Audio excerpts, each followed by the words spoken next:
This is a company that right now call it about million capacity in terms of units. A year from now, they'll be over 2 million. So I think it just shows now they don't have a demand issue. That's actually a high class problem. They have a supply issue that gets alleviated now with Berlin and Austin. Hey, I'm Steven and this is Solving the Money Problem. If you're new, welcome. If you're not, welcome back. So the unstoppable Tesla freight train continues, Tesla stock surging to yet another all-time high, a stock price of $6,069 per share. Well, it would be if the stock hadn't split last year. So once again, a huge congratulations to all the Tesla stock hodlers, everybody who's purchased Tesla stock any point during its entire history as a publicly traded company is sitting on a profit. In fact, the only people who've managed to lose any money on Tesla stock whatsoever over the last decade or so since the company IPO'd are either people who weren't cut out for investing in the first place. I mean, imagine having sold Tesla stock in the past, not only in the past, but also for a loss in the past. I mean, how much of a fucking idiot do you need to be? And of course, the mentally ill, basement-dwelling, self-hating adult versions of Tesla Q. So I think there's two very clear lessons here. Long-term investing, based on a clear investment thesis, which causes you to have confidence when people are panicking, freaking out, markets are down, etc., is the way to invest. And two, don't bet against Elon. And speaking of don't bet against Elon, if anyone happens to have the postal address of anyone currently short Tesla stock, slide into my DMs on Twitter, let me know. I might consider mailing them some of my Don't Bet Against Elon merch, maybe a shirt, maybe a hoodie, maybe a mug, maybe a phone case, something to help get them through this difficult time. So in today's video, in addition to trolling the bitter, twisted, dark, depressed doofuses of Tesla Q, I know a few of you are still watching, telling me the stock's about to crash, you're an idiot, you should sell now, you got lucky, blah, blah, blah. I read all the comments. I get quite a laugh out of these deluded idiots. I've been saying the exact same shit, the same lines of reasoning since I started this channel when Tesla stock was about 60, that's 60 dollars per share as I record this, well in excess of $1,200 per share. I'm sure they're going to be right one day, right?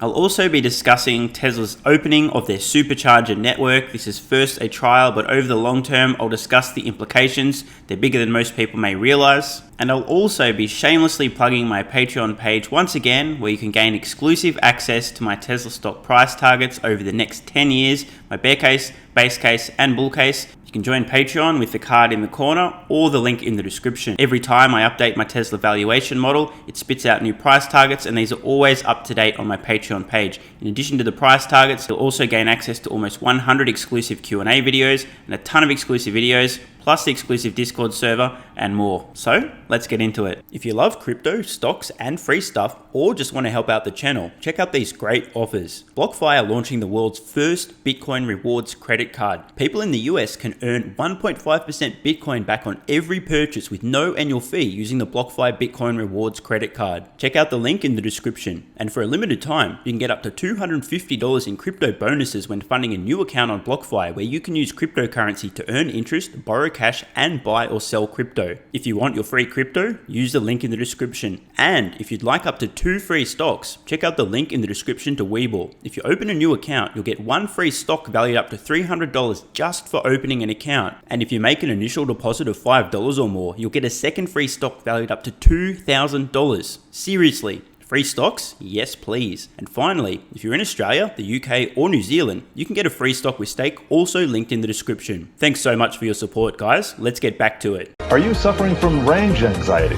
If you're not a Tesla owner, you live in the Netherlands, soon you'll be able to use Tesla's extensive supercharger network on your BMW or Mercedes EV. Here to talk about all things Tesla and the EV world is Wedbush Securities' Dan Ives. You are the managing director there, and we thank you for joining us here. Let's talk about this story because this is all about Tesla going mainstream. This is something that I've heard some other owners kind of pine for, I guess you could say. This is only a rollout program or test program in the Netherlands, but how big is this for Tesla? Well, I think it's just the tip of the spear. I think they're going to be doing this more and more because Musk and Tesla recognize, and the supercharger, obviously, they've built that moat. But to really see more widespread EV adoption as part of this green tidal wave, that's going to be a key. So them opening this up, now I view as bullish for the space. I think it's bullish for the sector.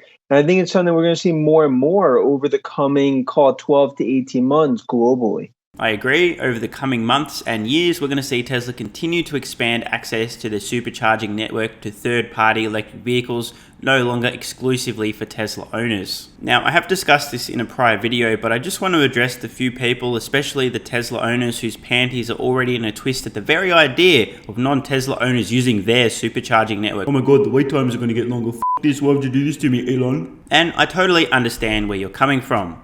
A place of either low information or low intelligence, or maybe both. Let's start with the low information perspective. Maybe you don't know. Tesla's mission is to accelerate the world's transition to sustainable energy. Does opening the world's best, most comprehensive supercharging network to other electric vehicles align with this mission? Spoiler alert, yes. Question. Does the prevention of the twisting of undergarments in some of the easily butt-hurt Tesla owners align with Tesla's mission of accelerating the world's transition to sustainable energy? The answer would be no. So now that we've cleared that up and addressed the potential lack of information, let's talk about the lack of intelligence. If Tesla increases the revenue generated by their supercharging network, does that mean that they have more capital to wait for it? Invest in building more superchargers? Is that a possibility? Spoiler alert, yes, you fucking idiot. Now, the reason that I'm being such an obnoxious prick when addressing this is because I've seen a few people who are very, very emotional about this topic. I mean, outraged. And look, my belief is that if you're going to be outraged about something, it's best to have done your homework first. Tesla is going to take in more revenue, be able to have a little bit of a tariff, so to speak, a bit of a tax on non-Tesla EVs charging on this network. They are then going to be able to take this additional revenue, this additional profit, and accelerate the expansion of their supercharging network.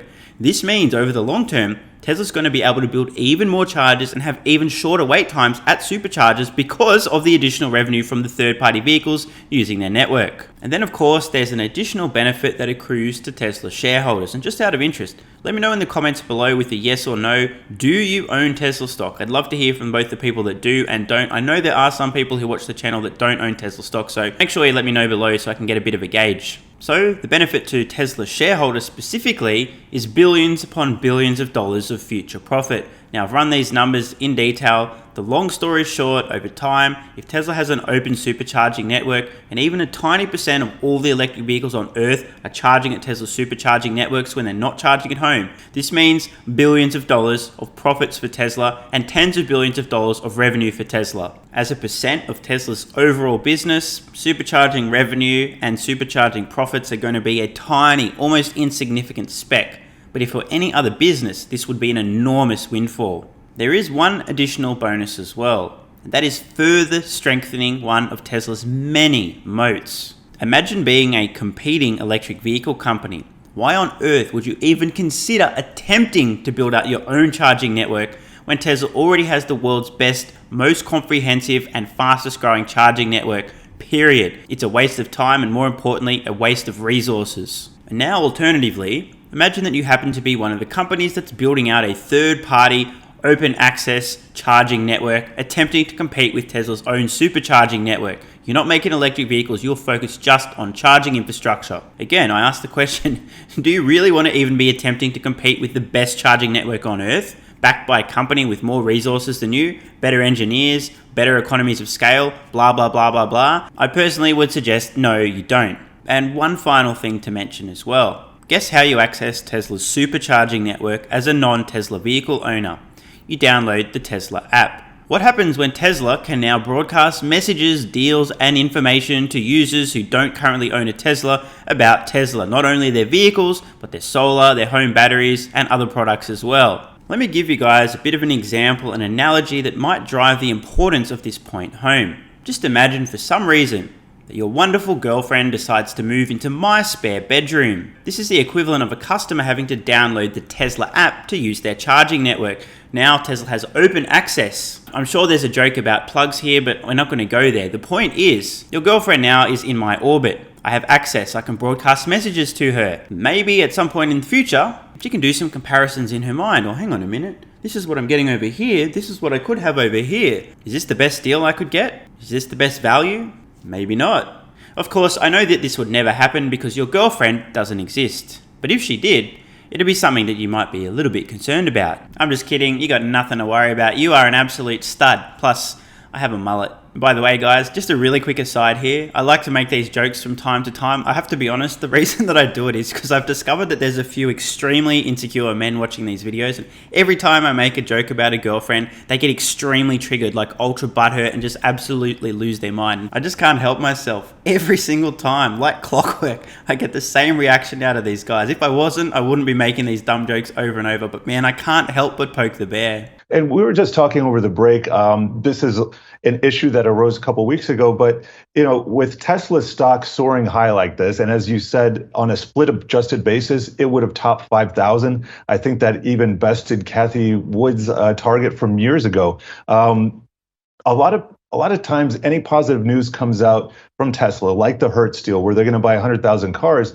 There's this whole contingent on Twitter and elsewhere, where they offer some competing theses. But as you said, this is all part of the rollout plan of Tesla becoming a more mainstream automobile maker. This is what Ford and GM do. What are your thoughts here? Look, I think today in the U.S., 2% automobiles are EVs. We think that goes to 10% by 25, 30% by 2030. These comments are not going to age well. I've yet to hear a single stock analyst, a single person from Wall Street talking to the mainstream finance media who has any idea how quickly EV adoption is going to happen. Everyone is massively underestimating. I mean, the guy thinks in 2030, just 30% of new vehicle sales will be electric. Again, I ask the question, who in their right mind will be purchasing a significantly more expensive, significantly inferior product in 10 years' time? I think the reason that Hertz deal is such a tipping point, we're seeing more and more mainstream adoption. That was key to what we saw in Hertz, bulk deals. In the auto industry, though, there were always a saying, there's never just one bulk deal. And I think that's what we're seeing play out. Now, look, in terms of the haters continuing to hate, they hated at 100, they hated at 5,500. I think if many of these haters were NFL scouts, they probably would have been super negative on Tom Brady coming out of the 2000 draft. But I want to talk about some of the numbers, the delivery numbers that came out over the weekend for the month of October. Tesla, they seem to be managing this supply chain crisis pretty well. And you compare them with NIO, complete opposite story here. Yeah, I think almost have fun, like in terms of what you're seeing. But also remember, like when we talk about NIO in China, Tesla saw those headwinds earlier this year. Now those are tailwinds, and we're seeing demand outstrip supply pretty significantly globally, but even in China. And I think you're seeing some share gains, them really starting to gain back some of that momentum in China. China is the linchpin to the story. That'll be 40% of deliveries going into next year for Tesla. You look at NIO, I continue to view them as gold standard. Love that name in terms of everything they're doing. Now, in relative to some of the supply chain issues, that's hurting them. But I still think investors have that goldfish mentality. View this as transitory. It's part of this sort of green tidal wave playing out globally. And what about the demand in Europe? We saw VW really, it looked like they were going to overtake potentially Tesla earlier this year, but the demand for VW EVs have fallen off, and Tesla has really remained and kept a large part of its share, maybe even grown it. I haven't checked the last month or so. But how critical is China to that strategy? I know that they import a lot of vehicles from China into Europe, and then we have the Gigafactory in Germany and other places which continue to get built out. So can you just give us an overview of the demand for EVs in Europe? Well, it's a great point. And I think a big part, you hit on Hertz before, but a big part of the story, look what's happened in Berlin with Giga Berlin. That's going to give them a major supply artery in Europe. Right now, they're making cars in China, shipping them to Europe. I don't think the stock market overall is really understanding the implications of Tesla's Berlin Gigafactory. Stage 1, when it's fully ramped, will be doing about 500,000 vehicles per year. As Elon Musk alluded to recently, Tesla is going to become a German automaker. Tesla is literally entering the backyard and will ultimately completely annihilate the likes of Audi, BMW, Mercedes, Porsche, and Volkswagen. Of course, as I record this, Tesla's still unfortunately hacking their way through a near impenetrable forest of red tape and German bureaucracy. Of course, Tesla needlessly being held up by 9+ months due to unnecessary bullshit isn't going to stop them ultimately dominating in Germany too. And I can't wait to see the first made in Germany Model Ys rolling off production lines and being delivered to customers in Europe. I also can't wait to see how the deluded, mentally ill morons of Tesla Q attempt to spin this in a negative light, because you can be sure that is exactly what they will do.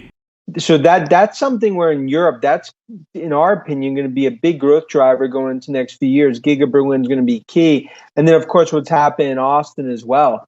I mean, when you take a step back, this is a company that right now, call it about 1 million capacity in terms of units. A year from now, they'll be over 2 million. So I think it just shows now they don't have a demand issue. That's actually a high-class problem. They have a supply issue. That gets alleviated now with Berlin and Austin. Well, then let's stick with the supply front. Is there pent-up demand right now for EVs across the world? The answer almost seems obviously yes, because there are shortages of cars everywhere. But what's the horizon? What's the turning point? When can we see that? Well, I think there's a few turning points. I mean, one is that naturally we are seeing what we're seeing in China is starting to be mirrored now in Europe as well as the US. And that's why you're seeing more and more EV automakers go after, what I view as the biggest transformation to the auto industry since 1950s. Now, when you look at gas prices where they are, especially globally, but you look in Europe where they are, in the US, that's going to catalyze more and more, I think, sales to EV. And then the supercharger network's getting built out. The grid, it's carrot and the stick, but now the infrastructure starts to get built out. And I think that this is just the start. It's not just going to be Tesla. It's going to be stalwarts like GM, Ford, and others that benefit, VW in Europe, as part of what we're seeing as a $5 trillion market over the next decade. And getting back to that Hertz deal, one of the items that stuck out to me are the subsidies, and government subsidies are going to play a big part in reducing the cost of some of these cars, the fleet. I'm just wondering, at what point do these disappear, and how does that affect the competitiveness of the price point on these models? Well, I think they have disappeared, but now you'll see them getting ratcheted up, and that's a big thing that's getting battled in the Beltway right now. Especially if it's a union or a non-union EV factor, but it's significant. It's all about, from a consumer perspective, it's an apples to apples. What am I paying for an EV versus a traditional gasoline fuel car? Subsidies are key. Some of them you could be getting upwards of 12, 15,000. That's going to make a big difference. And I think what we're going to see more and more, a year, 2 years from now, EVs or something. It's not just going to be in California and some other states that we've seen it. I believe this is something not just domestically but globally. It's part of just a massive transformation that's just starting to play out. That's why Tesla's in the 1500 bull case. Stock continues to move higher, but it speaks to right now with just a massive market that investors are trying to play. So I hope you guys have enjoyed this video. The Tesla stock freight train rolls on, surging to another new all-time high on its way to the moon. And what a smooth transition for me to once again remind you guys and girls that if you want your own Tesla stock to the moon merch, check out the link in the description. This merch design has sold over 1,400 units since the merch store went live. Thanks again for your support. We also once again heard Dan Ives reiterate his $1,500 per share bull case price target for Tesla stock over the next 12 months. I'm also very curious, so let me know in the comments below. How much do you think Tesla stock will be worth 1 year from now? For the record, my bull case is above where Dan Ives is at, but my price targets for Tesla stock aren't necessarily 12-month price targets. They're price targets to occur at some point during the year. In other words, my 2022 price targets for Tesla stock are to occur at some point in 2022, not at the beginning, not at the end, any time during that year. There's no point trying to predict short-term price movements on a stock, so I'm aiming for some time during those 12-month windows. And another reminder, you can gain exclusive access to my Tesla stock price targets over the next 10 years in all scenarios, bear case, base case, and bull case by joining Patreon. There's a card in the corner and a link in the description. I'm Stephen Mark Ryan, this is Solving the Money Problem, and I love you all. And don't forget the BlockFi Bitcoin Rewards credit card where you can earn 1.5% Bitcoin back on every purchase. There's a link in the description. You can also earn up to $250 in crypto bonuses when funding a new account on BlockFi, also linked below. And finally, don't forget your free stocks with WeBull and Stake, also linked in the description. These great offers also help out the channel. Thanks so much for watching. Let me know your thoughts in the comments below. And of course, if you have any ideas for future videos, let me know. I read all your comments. P.S. If you're still watching, you're awesome. If you'd like early access, exclusive videos, regular Q&As, our private Discord server and more, consider supporting the channel at patreon.com/solvingthemoneyproblem so I can keep creating content for you guys. There's a link in the description. You can now also become a member of the channel for some exclusive perks. To learn more, click the join button next to subscribe. And don't forget to check out our merch store. Either way, the best form of support is you being here and watching, so thanks again.